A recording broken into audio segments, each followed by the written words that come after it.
भारत की प्राथमिकता अपने हित हैं।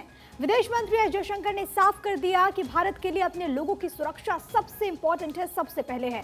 अमेरिका और ब्रिटेन भले ही कनाडा के सुर में सुर मिला रहे हों, लेकिन भारत ने साफ संकेत दिया कि हम ना झुकेंगे ना पीछे लौटेंगे। आज इसी पर चर्चा, लेकिन उससे पहले एक report.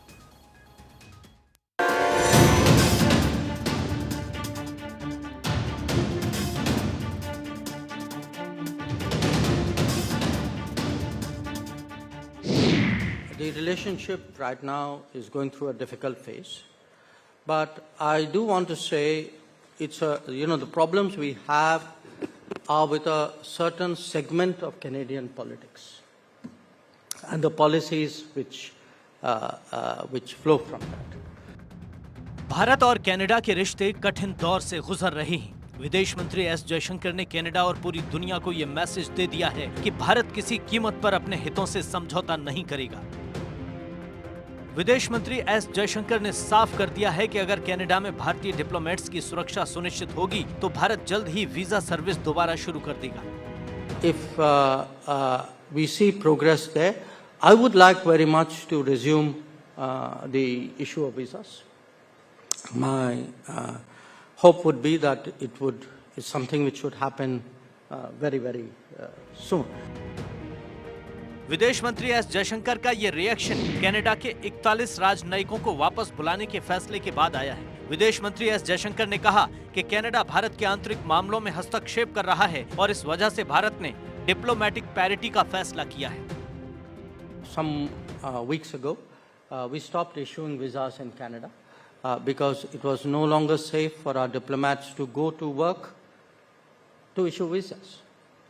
So their safety and security was the primary reason we had to temporarily stop the issue of visas. इससे पहले विदेश मंत्रालय के प्रवक्ता अरिंदम बागची भी कनाडा पर भारत के आंतरिक मामलों में हस्तक्षेप का आरोप लगा चुके हैं। We have seen Canadian diplomatic interference in our internal affairs.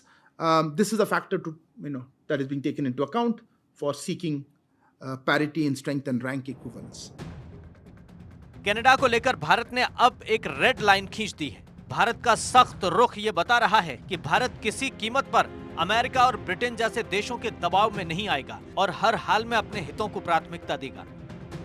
असल में अमेरिका और ब्रिटेन ने निज्जर की हत्या के मामले में भारत से कैनेडियन जांच में सहयोग करने को कहा था। कौटिल्य इकोनॉमिक कॉन्क्लेव में बोलते हुए जयशंकर ने कहा कि ये समानता का मुद्दा है। उन्होंने कहा कि डिप्लोमेटिक पैरिटी का प्रावधान वियना कन्वेंशन में किया गया है। उन्होंने कहा कि हमने पैरिटी का आह्वान इसलिए किया क्योंकि कनाडाई अधिकारी हमारे आंतरिक मामलों में हस्तक्षेप कर रहे थे। There's this whole issue of parity, that the size of how many diplomats there are of one country versus how many diplomats there are of the other country. Parity is very much provided for by the Vienna Convention, which is the relevant international rule on this. But in our case, we invoked parity because we had concerns about continuous interference in our affairs by Canadian personnel. We haven't made much of that public. My sense is over a period of time, more stuff will come out and people will understand why we had the kind of discomfort with many of them which we did. उन्होंने कहा कि diplomats की सुरक्षा बेहद जरूरी है। उन्होंने कहा कि ये वियना कन्वेंशन का प्रावधान भी है। My expectation is that situation would improve in the sense that our people would have greater confidence in being able to do their basic duty as diplomats, because as you know, ensuring safety and security of diplomats is the most fundamental aspect of the Vienna Convention. And right now, that is what has in many ways been challenged in Canada, that our people are not safe, our diplomats are not safe. Bharat ने आरोप लगाया है कि Canada ने भारतीय diplomats की जासूसी की। भारत ने स्पष्ट तौर पर कहा है कि ये वियना कन्वेंशन का उल्लंघन है। असल में भारत के 41 कनाडाई डिप्लोमेट्स को वापस भेजने के फैसले को कनाडा ने वियना कन्वेंशन का उल्लंघन बताया था। भारत ने साफ कर दिया है कि भारत ने नहीं बल्कि कनाडा ने भारतीय डिप्लोमेट्स की जासूसी करके वियना संधि का उल्लंघन किया है। Bureau report, Bharat 24। तो भारत ने स्पष्ट कर दिया है कि ये नए दौर का भारत है, ये झुकेगा नहीं। आज इसी पर चर्चा, दो खास मेहमान इस वक्त हमारे साथ मौजूद हैं। परिचय करवा दो, इस वक्त हमारे साथ मौजूद है राहुल लाल, राजनीतिक विश्लेषक। राहुल जी, मैं आपका स्वागत करती हूँ। इसके अलावा विनोद शुक्ला, विदेश मामलों के जानकार। सर, मैं आपका भी स्वागत करती हूँ। और सबसे पहले विनोद जी, मैं आपके पास ही आना चाहूंगी। इस वक्त भारत और कनाडा के जो रिश्ते हैं, जैसा कि विदेश मंत्री एस जयशंकर ने इस बात का जिक्र किया कि सबसे बुरे दौर से गुजर रहे हैं। विदेश मंत्री ये भी कहते हैं कि हमारी प्रतिबद्धता, हमारा जो संकल्प है वो आम लोगों का यानी कि भारतीयों की सुरक्षा है, वही हमारी प्राथमिकता है। इस रिश्ते का फ्यूचर आप कैसे देख रहे हैं? देखिए प्रिया, इस रिश्ते का फ्यूचर कनाडा को अपने बहुत सारे जो उनके डिसीजंस हैं, बहुत सारी जो उनकी बातें हैं, उस पर रिविजिट करने से होगा। जैसे जो रिश्तों में कड़वाहट आना पहले शुरू हुई थी, जब उन्होंने कैनेडियन प्राइम मिनिस्टर ने अपने संसद में जाकर के ये बोला था कि जो खालिस्तानी आतंकवादी मारा गया है उसमें भारत की भूमिका है। और भारत के लगातार कहे जाने के बाद कोई प्रमाण उपलब्ध नहीं करा पाया। उनके विदेश मंत्री से जब एक जर्नलिस्ट ने पूछा कि आपने अब तक क्रेडिबल एविडेंस क्यों नहीं उपलब्ध करा पाया, तो उसके पास कोई आंसर नहीं था। उसके बाद वो वियना कन्वेंशन को तोड़ते हुए जिस तरह से उन्होंने भारतीय जो राजनयिक हैं उनकी जासूसी की, उनको प्रॉब्लम किया और उनकी सुरक्षा इंश्योर नहीं कर पाने जैसी स्थिति है। तो के मद्देनजर ये जो सारे के सारे एक के बाद एक चीजें हैं जो जिनको कंप्लाई करना चाहिए कनाडा को, वो अगर नहीं पूरा करेंगे तो भारत निश्चित तौर पर अपने हित में निर्णय लेगा। और जितने भी निर्णय हो रहे हैं, चाहे वो राजनीतिक सुरक्षा का मामला हो, चाहे अपनी डिप्लोमेटिक तरीके से अपनी बात रखने का मामला हो, वो भारत कर रहा है। तो इसमें अभी भारत को कुछ नहीं करना है, ये सारा कुछ कनाडा पर है। कनाडा उसको किस तरह से उन चीजों को जो भारत कह रहा है उनसे लगातार बता रहा है कि एक बात ये G20 के तुरंत बाद से शुरू हुआ था ज्यादा गड़बड़ होना। हालांकि उसके पहले ही थोड़ा बहुत मसला नजर आ रहा था, लेकिन ज्यादा साफ होकर के उसी समय आया। और उनमें से एक भी ऐसी बात नहीं है जो भारत ने कही हो उस पर। और दूसरी से सबसे बड़ी बात है कि कनाडा जो वियना कन्वेंशन की दुहाई दे रहा है उसको समझना होगा, क्योंकि स्पष्ट तौर पर कहा गया है कि जो 11.1 पॉइंट है उसके अनुरूप ही कदम उठाएगा और वहां पर समानता की बात भी होती है। ये क्या मतलब हुआ कि आपके देश में हमारे राजनयिक कम संख्या में हो और आप राजनयिक ज्यादा संख्या में हमारे देश भेजे। इसके अलावा डिप्लोमेट की सुरक्षा भी एक बहुत बड़ा विषय था जिसको विदेश मंत्रालय ने उठाया है। सर, मैं लौट रही हूँ आपके पास, इसका जवाब लूंगी, लेकिन राहुल लाल जी मैं आपके पास आना चाहूंगी। सर, राजनीतिक तौर पर आप इसको कैसे देख रहे हैं? क्योंकि जब से मसला आया है इसको लेकर के चर्चा काफी ज्यादा हुई और सबसे बड़ी बात है कि बहुत बड़ी संख्या में इंडियंस हैं जो कि कनाडा में रहते हैं, उन पर इंपैक्ट और दूसरी तरफ राजनीतिक रूप। हालांकि ये बात अलग है कि विपक्ष भी इस मसले पर सरकार के साथ है। नहीं, देखिए प्रिया जी, ये मामला काफी गंभीर किस्म का बन चुका है। भारत कनाडा के जो रिश्ते हैं इसमें वो अपने सबसे खराब दौर में है, ये विदेश मंत्री कई बार कह चुके हैं। देखिए, इस पूरे प्रकरण में जो दिख रहा है, जो आपने शुरुआत में अपनी भूमिका में कहा भी कि उल्टे चोर कोतवाल को डांटे वाली भूमिका दिख रही है। और हमें लग रहा है कि भारत सरकार को और सख्त कदम उठाने की जरूरत है, क्योंकि देखिए यहाँ पे G20 की जब बैठक हो रही थी उस बैठक के दरमियान ही जो जस्टिन ट्रूडो और तमाम कई देशों की चीजें आ रही, उन्होंने यहाँ पे ही उस मामले को उठा दिया था। यानी G20 के बैठक में भी ये मामला उठा था। अगर G20 के बैठक में भारत के ऊपर इतने गंभीर तरीके आरोप लगाए गए थे, उसके बाद यहाँ से जस्टिन ट्रूडो जाता है और वो भारतीय राजनीतिकों को निकालते हैं। उसके प्रत्युत्तर में आपको याद होगा प्रिया सिन्हा जी की फिर हम लोगों ने उसमें त्वरित तौर पर जितने उन्होंने निकाले उतने हम लोगों ने उसमें फर्स्ट पेज में निकाले थे राजनयिक जो है। तो शुरुआत के समय से ही हम लोग इस पूरे मामले में कठोरता बरतने में पीछे रहे। ये फर्स्ट रिएक्शन भारत का होना चाहिए था इस रूप में कि हम कठोर कार्रवाई करें। बिल्कुल सही बात है कि जो वियना कन्वेंशन है उसमें समानता के बारे में बात है कि जितने राजनयिक आपके यहाँ होंगे उतने हमारे यहाँ पे भी होंगे, और भारत ने वो कदम उठाया है।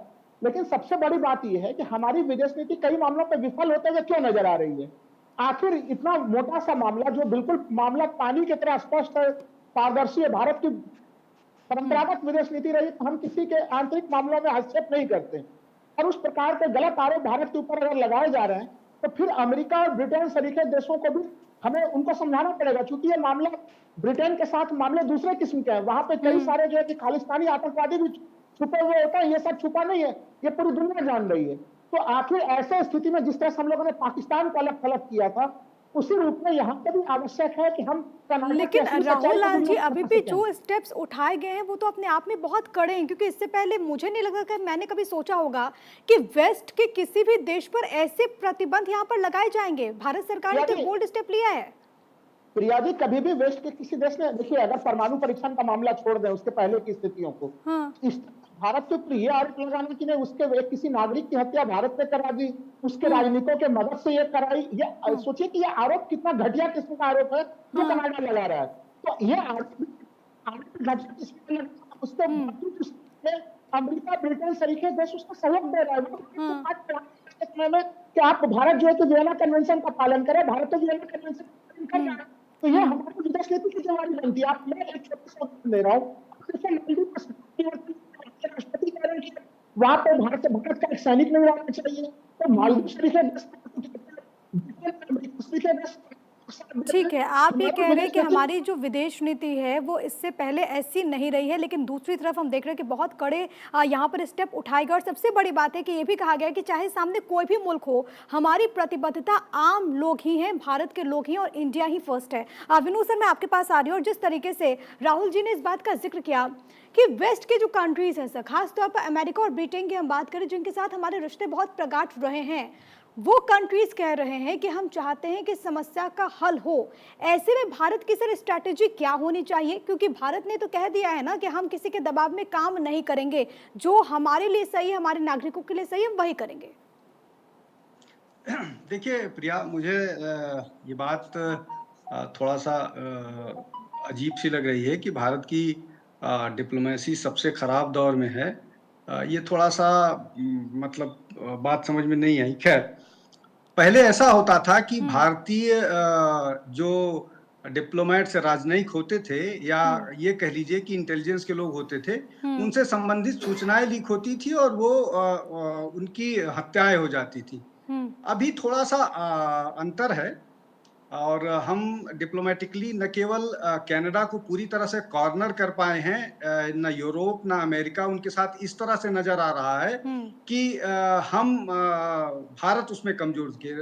उसके उल्टा भारत मजबूती के साथ न केवल अपनी बात कह रहा है, बल्कि कनाडा को ये महसूस भी करा रहा है, और कनाडा अलग थलग पड़ा है। भारत जो भी बात कह रहा है, चाहे वो इनसे जिन हत्याओं का आरोप भारत पर लगाया जा रहा है उसके बारे में एविडेंस मांगने की बात कर रहा है, या डिप्लोमेटिक पैरिटी की बात कर रहा है, या जो बाकी यूरोपियन कंट्रीज या अमेरिका है उनको अपनी बात समझाने की बात कर रहा है।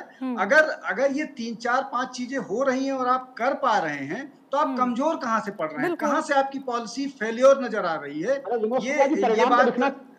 ये बात थोड़ी सी विनोद जी, मैं लौट रही हूँ, राहुल जी मैं आती हूँ, पहले उनको कंप्लीट करने दीजिए ना सर। विनोद सर जी जी।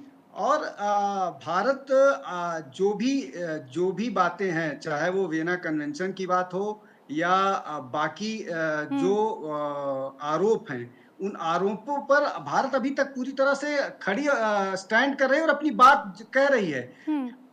मसला या मुश्किल कनाडा के साथ है, कनाडा को उत्तर देना है ना।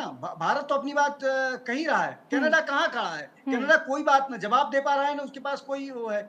जिस बात का आरोप है उसके प्रूफ नहीं उसके पास है। मैं आपको चोर कहूं और मेरे पास कोई सबूत नहीं है आपको चोर साबित करने के लिए, तो मैं गलत हुआ या आप गलत हुई? ये बहुत ठीक है। राहुल जी जवाब दीजिए, हम कैसे कमजोर आपको लग रहे हैं? क्योंकि जब हम ऐसी सिचुएशन में अगर बोल्डली अपने स्टैंड को क्लियर करते हैं, इससे पहले भी तो ना कई मसलों पर कई वर्षों से हमने कनाडा को कहा है कि वो अपने जो कंट्रीज में जिस तरीके से चल रहा है, जिस तरीके से खालिस्तानी संबंधी वहां पर गतिविधियां हो रही है, उस पर अपना स्टैंड क्लियर करे, वहां पर एक्शन ले, लेकिन फिर भी कनाडा ने नहीं किया। इस बार जब हमने उसका जवाब दिया है, प्रत्युत्तर दिया है, तो आखिरकार ये कैसे आप कह सकते हैं कि कमजोरी भरा फैसला हो सकता है? देखिए, मैं तो 2-3 चीजें स्पष्ट कर रहा हूं। भारत अमेरिका के संबंध कैसे हैं? स्ट्रेटेजिक रिलेशन है, अच्छे रिलेशन है। बताया जाता है बार बार, वहां पर सोचिए कि वो सोफिस्टिकेटेड हथियार जिसके ऊपर कई तरह के प्रतिबंध हैं, उन प्रतिबंधों को तोड़कर भी वो हथियार हम लोगों को दे रहा है। मैं कह रहा हूं कि इस पूरे प्रकरण में जो स्थितियां हैं, बिल्कुल सही है कि वो प्रमाण नहीं दे पा रहा है। तो जब ये चीजें बिल्कुल सामने में, यही तो मैं बार कह रहा हूं कि बिल्कुल एक क्रिस्टल क्लियर सी स्थिति है, फिर भी अमेरिका भारत के ऊपर, ब्रिटेन भारत के ऊपर क्यों दबाव बना रहा है? आखिर हम क्यों नहीं सफल हो पा रहे? एक सच देखिए, कूटनीति में दो तीन तरह की स्थितियां होती हैं। एक तरह से आपके पास जहाँ पे कि तमाम तरह के एविडेंस है, इस पूरे प्रकरण में मैं देख पा रहा हूँ कि कनाडा एक कमजोर पॉइंट पे खड़ा है, वो गलत बिंदु पे बिल्कुल भारत सरकार से वो घिरा हुआ है, इसमें मैं सहमत हूँ। लेकिन ऐसे स्थिति में भी हम अमेरिका और ब्रिटेन को नहीं समझा पा रहे हैं। भाई अमेरिका ब्रिटेन को मतलब पक्ष रख रहे हैं, उल्टा हाल के समय में हमने नहीं देखा है कि इस किसी मामले पे सार्वजनिक तौर पर आप देखो, ब्रिटेन के विदेश मंत्री, जो विदेश मंत्रालय के प्रवक्ता है मैथ्यू हैरिस, उनका बयान किस रूप में आया है, और सॉरी अमेरिका के विदेश मंत्रालय के जो प्रवक्ता है उनके लेकिन राहुल जी, चलिए आप तो इतने सीनियर है, आप मुझे इस बात का जवाब दीजिए कि अगर लड़ाई दो के बीच में है तो क्या किसी तीसरे की अनुमति होनी चाहिए क्या सर? अनुमति होनी चाहिए, लेकिन हमारी कूटनीतिक विशेषता ये होनी चाहिए कि इस मामले को हम लोग कूटनीतिक तौर पर कनाडा को अकेले कर दें, उसे अलग थलग कर दें। वो अलग थलग करने की रणनीति कहाँ दिखाई दे रही है? ऐसे में मैं कह रहा हूँ कि विदेश नीति में कनाडा को जवाब देना एक बेहतर चीज है और कठोरता के साथ उसे जवाब देना चाहिए। मैंने तो पहले भी कहा कि शुरुआत इसमें कनाडा को करने का क्यों मिला? उसके पहले कूटनीतिज्ञों को उसने जो कि भारत के कूटनीतिकों को वहां से निकलने के लिए कहा, फिर हम लोगों ने कहा, फिर उसके बाद कूटनीति निकाले गए जो बिल्कुल स्वागत योग्य कदम है, लेकिन इस स्वागत योग्य कदम दुनिया राहुल जी, आपकी आवाज बहुत क्लियरली मैं समझ नहीं पाई हूँ, लेकिन जो लब्बो लबाब मैंने समझा वो यही कि आप ये कह रहे हैं कि हमने पहले स्टैंड क्यों नहीं लिया, हमने जो फैसले पहले करने थे वो क्यों नहीं किया, हमने बाद में क्यों किया, यही आप कह रहे हैं। और कूटनीतिक साथ ही साथ हम अमेरिका और ब्रिटेन को समझाने में विफल क्यों रह रहे हैं? वो हम उनके साथ हमारे रिश्ते काफी बेहतर रिश्ते हैं। ठीक है सर, विनोद सर आप कुछ कहना चाहते हैं और साथ ही साथ उस सवाल का जवाब भी जो कि राहुल जी कह रहे हैं। देखिए प्रिया, मुझे लगता है कि हम अभी भी उसी मानसिकता में जीवित हैं, उसी मानसिकता में राजनीति या डिप्लोमेसी समझने की कोशिश कर रहे हैं, जब हमको सारी सब चीज का क्लियरेंस लेने के लिए अमेरिका और यूके पर जाना पड़ेगा, जो नेहेवियन और उसके बाद का जो डिप्लोमेसी होता था या आज से 10 साल पहले की डिप्लोमेसी होती थी कि हमको हर चीज में अमेरिका और यूके का सैंक्शन जब तक नहीं होगा तब तक हमारी पॉलिसी सही है ये साबित नहीं होगी। और मुझे लग रहा है कि उसी तरह की बात है कि जब तक अमेरिका नहीं कह रहा, भाई पाकिस्तान भी बहुत कुछ कह रहा है, चीन भी बहुत कुछ कह रहा है, लेकिन पाकिस्तान और चीन का क्या हाल है भाई? G20 में चीन ने लोगों को समझना होगा कि देश भारत अपने बूते कोई भी फैसला ले सकता है और वही उसने किया है। उसने स्पष्ट कर दिया है कि हम अपने हित पर, अपने नागरिकों के हित पर पूरी तरीके से मजबूती के साथ खड़े होते हैं। ऐसे में बस वक्त की बहुत कमी है। बहुत धन्यवाद आप दोनों का हमारे साथ जुड़ने के लिए और इस विषय